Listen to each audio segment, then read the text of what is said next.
A couple years ago, there was a video that started popping up. First, it was in my email inbox, then I saw it on Facebook, then on YouTube. This video was everywhere. You probably saw it too. Tell me if you recognize.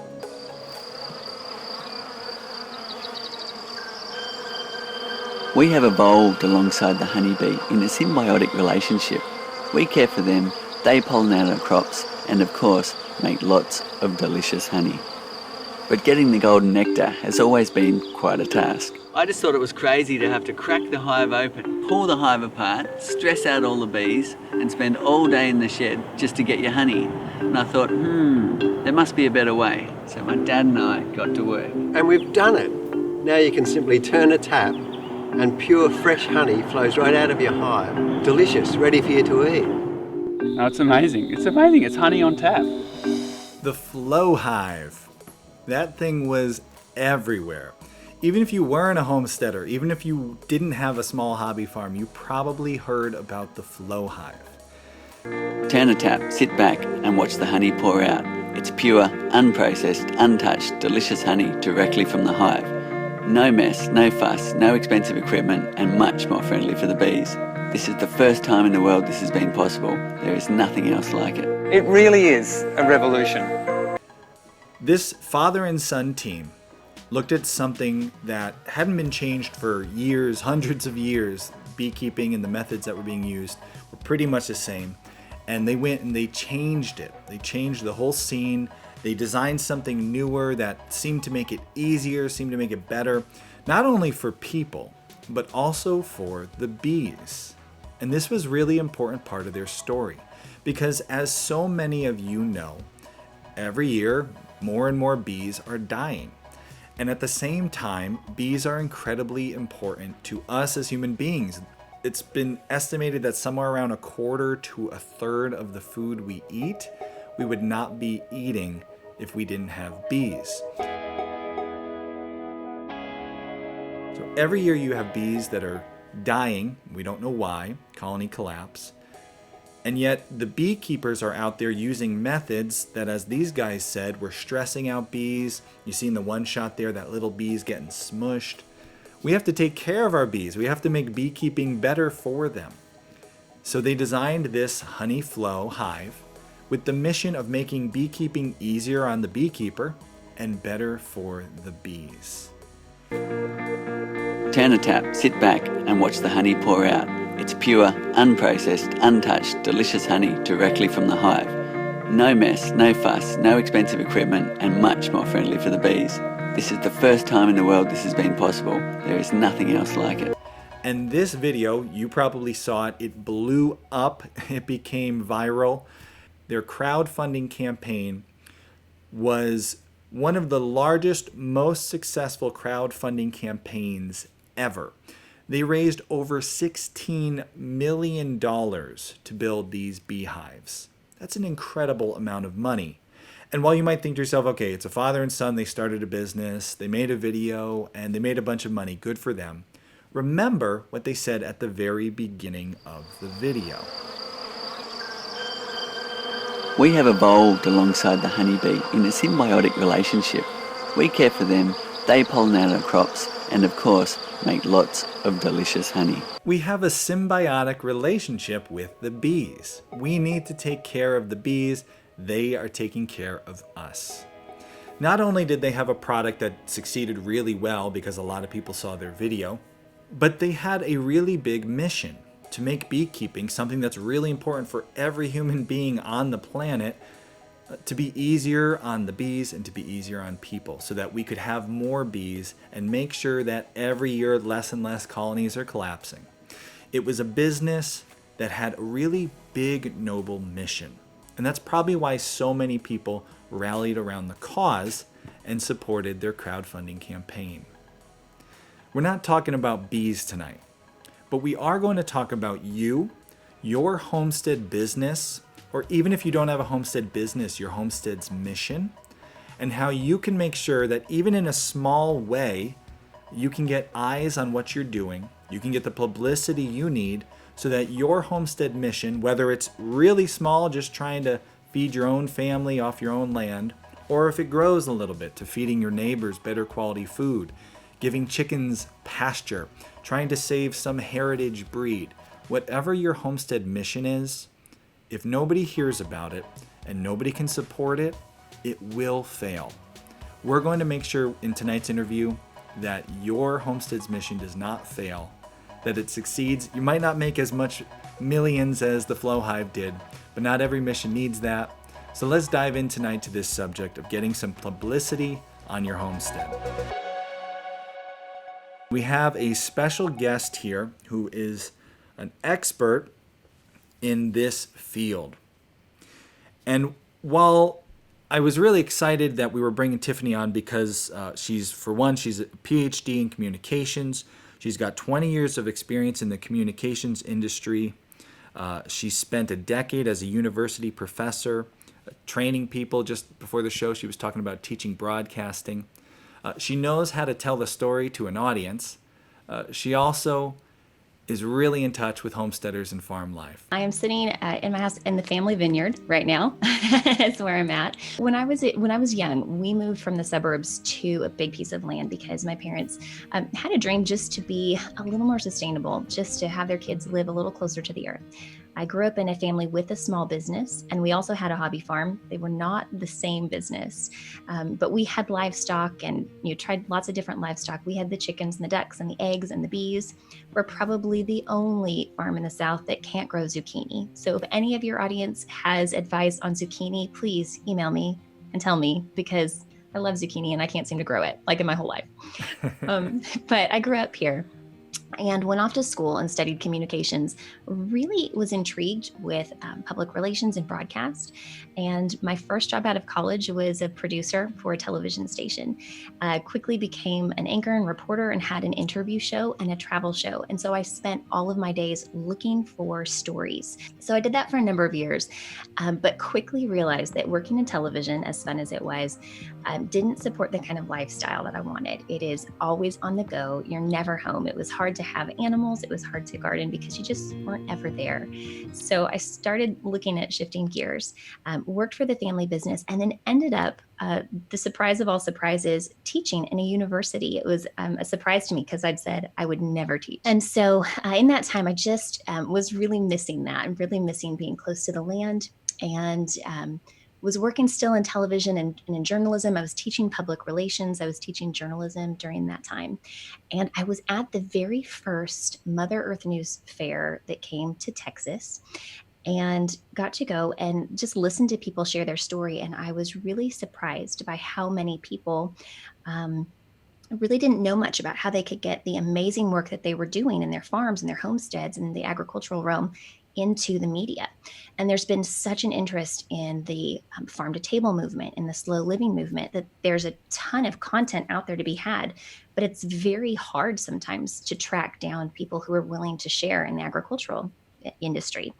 And so that kind of planted a little seed in the back of my mind. And about that same time, my dad and I decided to go in together and put in a vineyard. And so we started planting a vineyard, and I would come back to the property where we had the vineyard, and I would help, on weekends and things like that, and during our planting parties. But I was mostly doing administrative work. But I was spending a lot of time networking and meeting other people in the industry, and saw firsthand just how challenging it was and intimidating it could be for people to talk to the media. Just being able to sort of casually share my experiences and help other people in that industry that were trying to start vineyards, trying to grow them, helping them get publicity, helping them get noticed so that their businesses could grow, was something that I just started doing as a hobby. And it was so much fun. I earned tenure on a Thursday, went back to the vineyard for a week for spring break, and came back on Tuesday and turned in my resignation from the university. So not the typical trajectory for a university professor.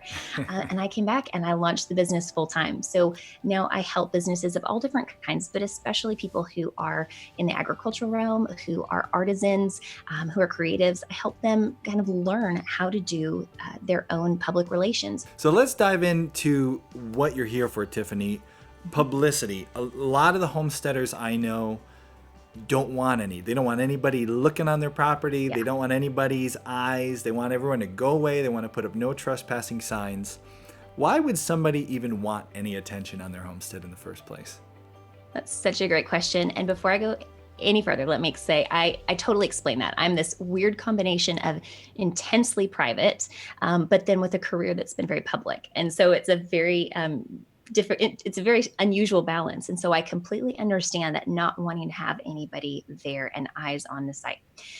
If you are just homesteading for your family's sake and you aren't worried about selling to consumers or selling to other businesses, you probably don't need a whole lot of eyes on there, unless anytime that you're wanting to support your homestead business or your agricultural business by selling to someone else. That publicity is really central to getting more eyes on your product.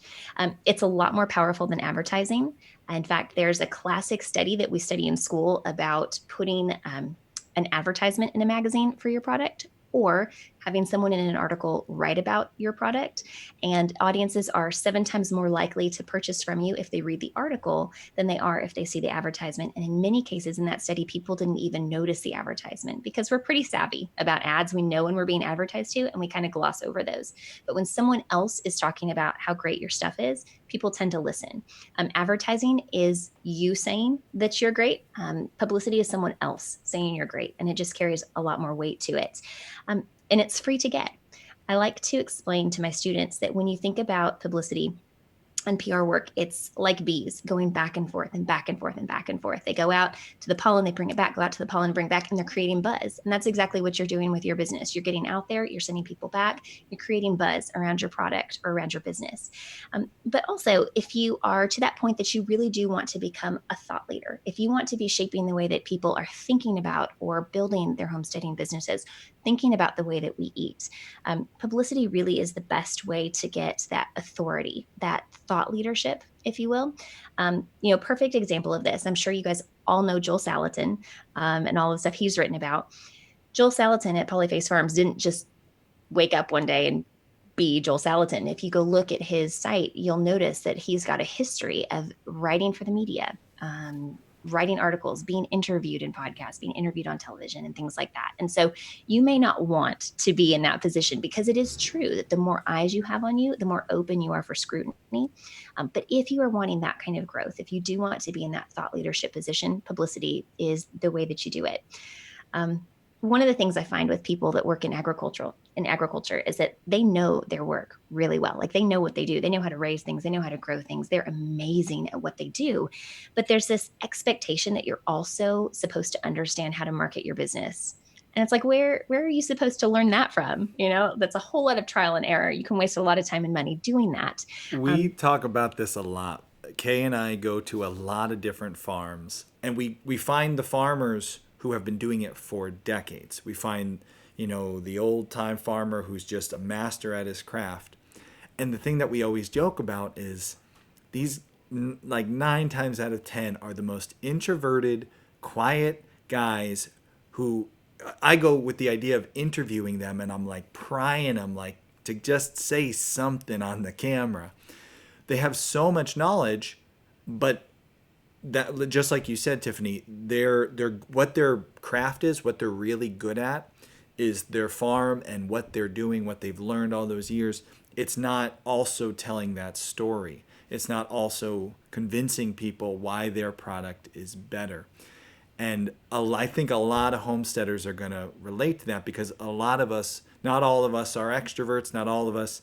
Me, I'd run a camera 24/7. It doesn't bother me, but most homesteaders aren't like that. Most homesteaders just want some peace and quiet. That's why they went to the country in the first place.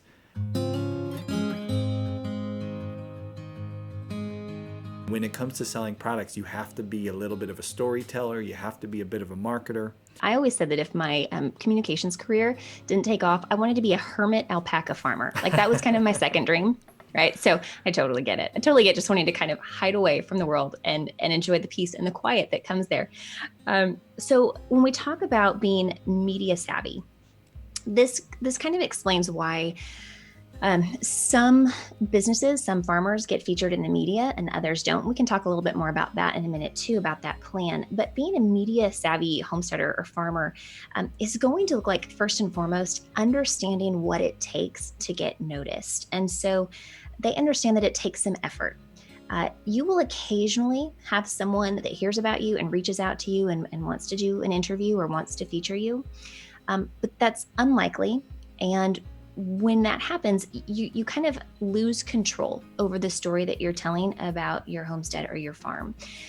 I tend to think that the savvier way to do that is to really create a strategy and then work that strategy for your business. And so you have some control over the stories you're telling, where those stories are being featured. And so you understand, when you're savvy about this, that it takes some effort, it takes some work on your part, and it takes a strategy that you work and you act on. It also means that there's a certain extent to which you are fine-tuning your story. So some people, like you said, are natural storytellers. A lot of people aren't. So one of the things I would say just start with to be media savvy is with your own website. Have your story there, clear and easy for people to see. And if you don't feel comfortable with storytelling, you can always have a friend that's a great writer who has kind of an outside perspective on your business write about you. And it's not expensive if you're growing and you really want to invest in that. It's not expensive to have a copywriter write just a quick bio or about section to just really condense that story and make it powerful. So that's not a difficult thing to do. You fine tune that story, so you're kind of controlling what people are seeing, the story that you're sharing, and then you reach out. And that's a big thing that it takes to be savvy, is that you're reaching out to the reporters and people in your industry or people that write about you. So if you live in an area and you want to have your farm featured, the best place that you can start really is to go to your local newspaper and look to see who covers the agriculture beat or the food beat, or the restaurant beat, or whatever it is that really is meaningful to your and relevant to your industry. And then just reach out to the reporter there and introduce yourself. Like I said before, when I was looking at stories, it was so helpful to have someone step in and say, or introduce themselves and say, hey, I'm so-and-so, just want to let you know I'm in this business. I know that you write about this and this and this. We have this business and we do these things.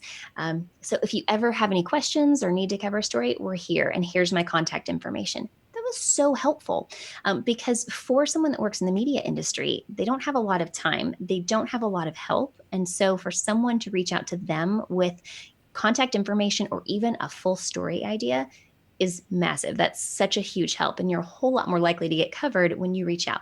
And again, making your business really easy to get in contact with. So on your site, on your website, if I have to dig through 6 or 7 pages to find contact information, I'm probably not going to go to all that trouble. But if on your about page, there's an email address or a phone number that I can get in touch with you, that's really helpful. That's also very helpful if you are doing business with consumers, because they need to be able to get in touch with you too. And if they're having just as much trouble tracking you down as I'm having trouble tracking you down, then they're probably not going to be doing business with you because they can't get a hold of you. And a lot of people aren't going to dig as far as a journalist might dig to find that contact information.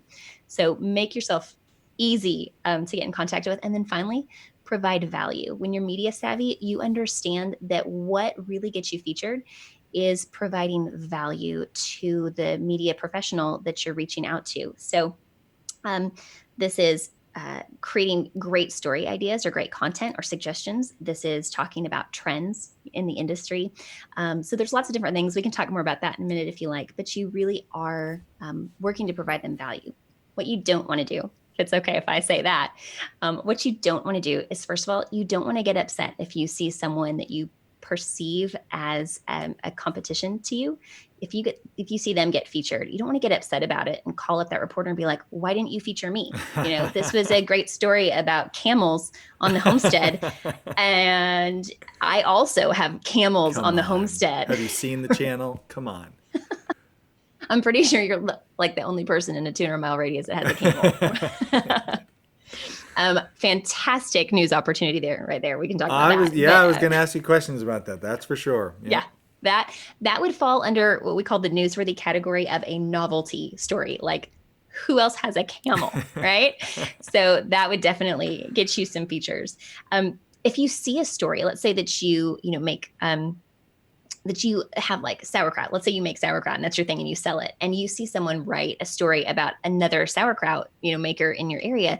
Don't call them up and say, hey, I also make sauerkraut. Would you write a story about me? Well, no, because they just did that story. What you want to do is look for the stories that are being told about your industry and target that reporter and know that, hey, they write about things like me, but then come up with a different perspective or a follow-up story to that, rather than getting upset that they didn't cover you because they probably just didn't know that you were there. Don't assume that you're bothering the journalist either by reaching out. A lot of times people think, well, I don't want to bother them. They're really busy. They love great content ideas. So don't think that that's a bother. Don't think that that's inconvenient. They appreciate it. And then finally, don't offer to write the story for them.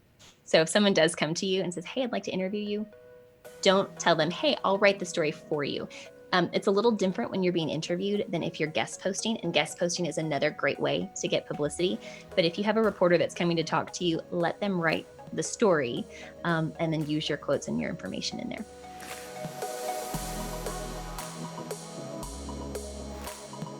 This video that you're watching was brought to you by the Dozen Arrow crew. How cool do they sound? AKA the Lopez family. They're today's Camel Train shout out.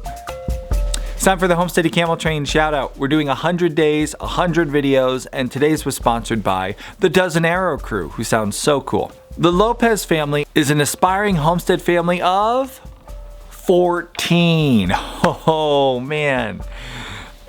Go ahead, guys. Brush them off. I thought ours was a big family. 12 children, 7 boys, and 5 girls. Wow. They're currently selling their home in California so that they can travel the country and find a homestead property. They said, we are thankful for what you do at Homesteady.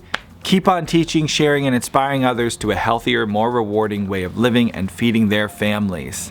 Thanks so much, Lopez family. We will keep doing this thanks to amazing Homesteady pioneers like you. If you would like to become a Homesteady pioneer like the Lopez family, you can click right there. The Lopez family are on the Camel Train for life. They got lifetime pioneer access. They get this sweet, one-of-a-kind t-shirt coming. I guess you guys are going to take turns with the t-shirt. Maybe we should get some like Camel Train hats or something. Thank you guys so much for joining, and let's get back to today's video.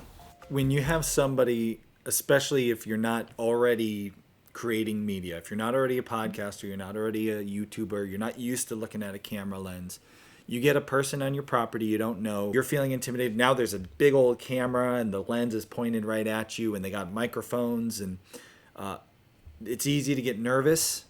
Any advice on giving a good interview, how to have some confidence going into that interview? Sure. And also most people assume that, that if you go into that industry that you're born with the ability to just, perform in front of the camera. My first time in the television studio, I forgot my name. It was on the teleprompter. Okay. So the fact that I built my career as a public speaker and an on-air talent is hilarious to anyone who knows me, because that was my experience the first time in the studio. So you can overcome it, and it is okay if that first time or second or 10th time you're a little bit nervous. It gets a little bit easier every time you do it. So the more you practice, the more you interview, the better it gets, the easier it gets. But yes, there are some specific things that you can do to make that a better experience for you. Prepare talking points in advance. If you have just a sheet of paper that has a few bullet points about these are the topics that you want to talk about, or if you have some specific numbers or statistics that you're afraid you're going to forget, go ahead and include those on a piece of paper that you keep with you. This is especially helpful if you are doing a podcast or a phone interview, which most of them will be, unless you're doing a television interview. Most of them are going to be off screen. And so you can have those talking points with you. So have those prepared. I wouldn't recommend Talking points. Right? So, I've been doing this for 20 years and I still don't go into an interview without those talking points prepared. If you sense that the interview is going off topic, have those talking points and steer it back into that direction where you want to talk about. Professionals, celebrities, politicians are great at that. Watch an interview with them and you'll see how here's the question, and they'll very neatly in a sentence sort of bypass the question right back to their talking point. What do you do when you're done? You've done your interview, it all checks out, and you know this is going to be airing soon. What are the next steps to take advantage of this moment when the attention's on you?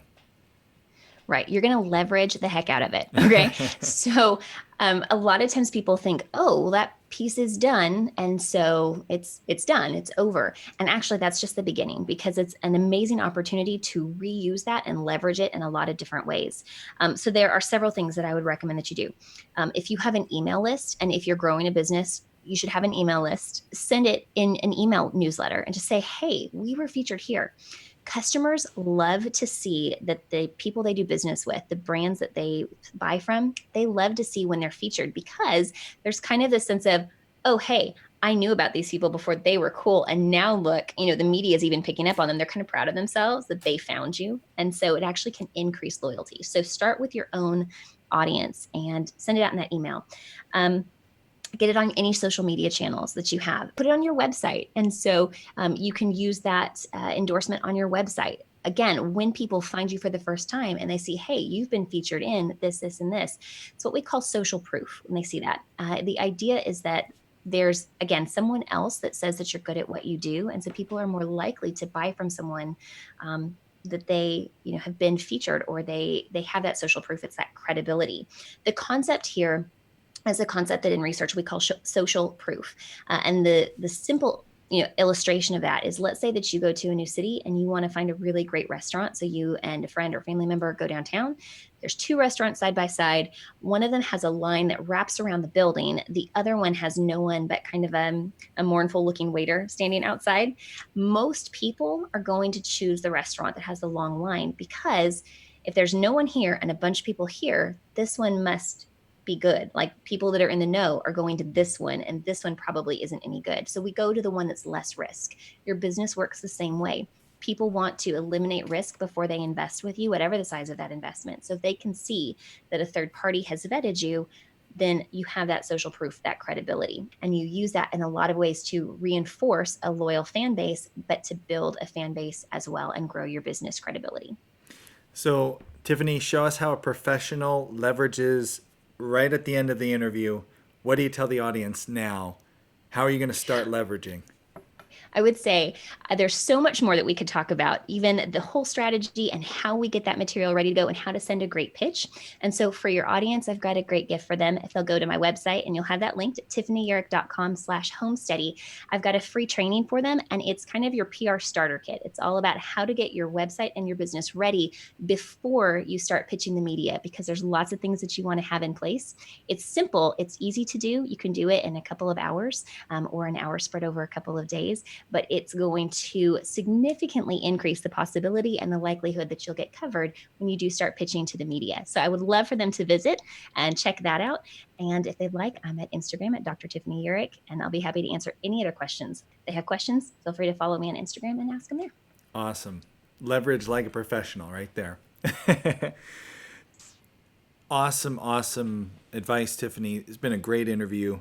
I think a lot of our audience, a lot of the pioneers especially, are going to enjoy this, but everybody watching here on YouTube too, if you're looking to either start the business or become a thought leader, as Tiffany described, just so much good stuff here for people to pour over. So we will have links below if you want to check out Tiffany's offer for the Homesteady audience, help you get your pitch all ironed out, and also check out our website, and maybe order some wine too. Is wine for sale yet?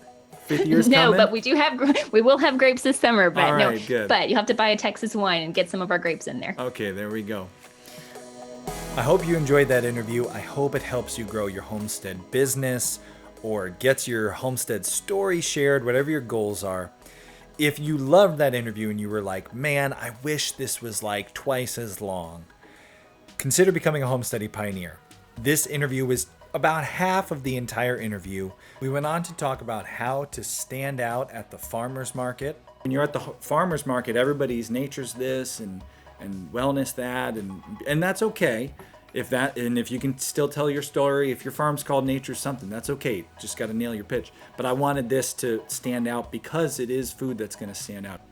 Tiffany gave some awesome advice on how to really perfect your elevator pitch. That's one of the great things about that pitch. When you're developing that elevator pitch, whether it's to the media or to a prospective buyer, what you want through that quick sentence or two is a hook. If you want to listen to the entire episode and all our extended versions, you can find those in the Homesteady Pioneer Library. Click the link in the description of this podcast. Become a Homesteady Pioneer. You'll gain access to the extended versions of all our podcasts, and you'll be able to join us live for these recordings.